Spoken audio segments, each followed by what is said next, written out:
أعوذ بالله من الشيطان الرجيم. بسم الله الرحمن الرحيم. الرحمن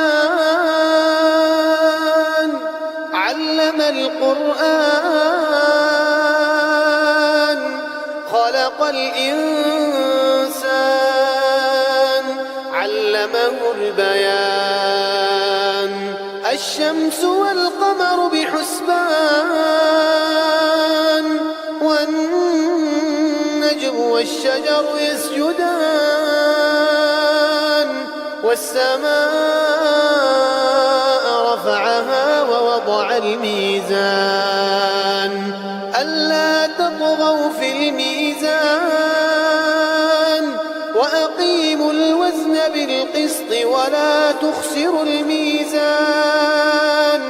والأرض وضعها للأنام فيها فاكهة والنخل ذات الأكمام والحب ذو العصف والريحان فبأي آلاء ربكما تكذبان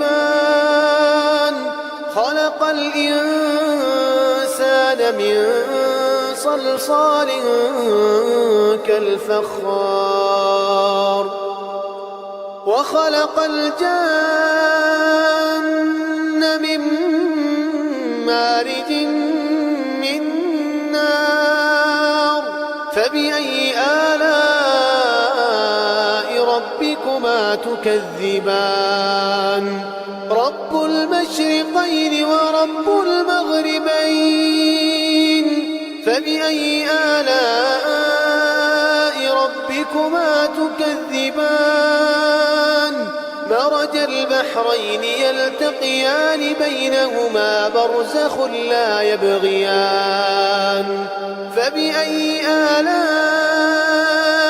ربكما تكذبان يخرج منهما اللؤلؤ والمرجان فبأي آلاء ربكما تكذبان وله الجوار المنشآت في البحر كالأعلام فبأي آلاء ربكما تكذبان كل من عليها فان ويبقى وجه ربك ذو الجلال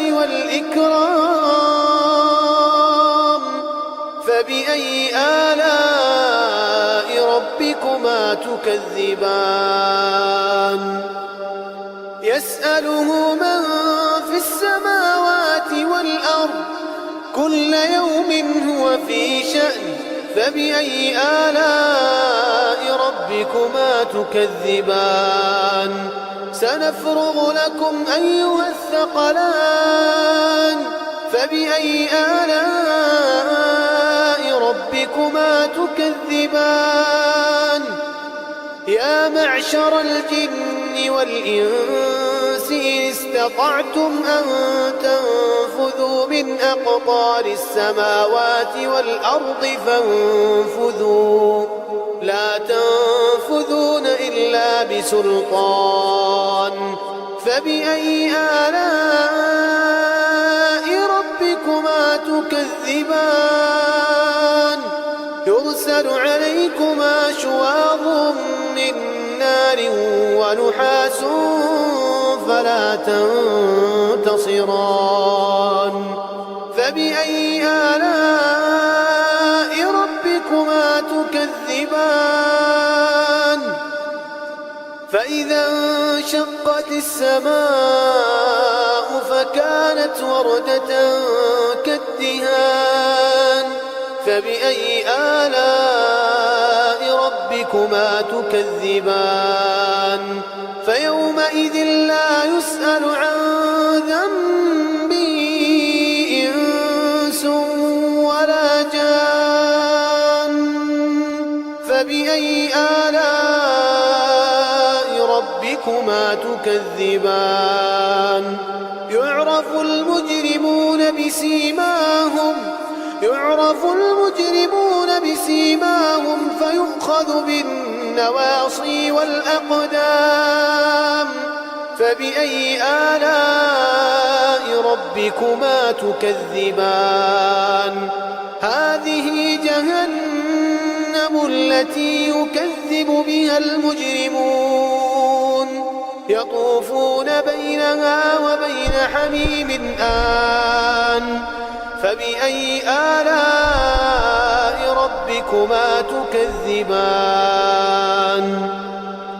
ولمن خاف مقام ربه جنتان فبأي آلاء ربكما تكذبان ذواتا أفنان فبأي آلاء ربكما تكذبان فيهما عينان تجريان فبأي آلاء ربكما تكذبان فيهما من كل فاكهة زوجان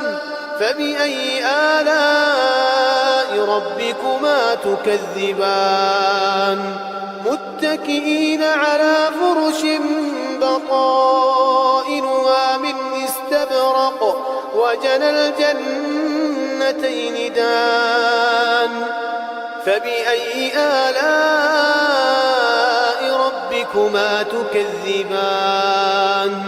فيهن قاصرات الطرف لم يطمثهن إنس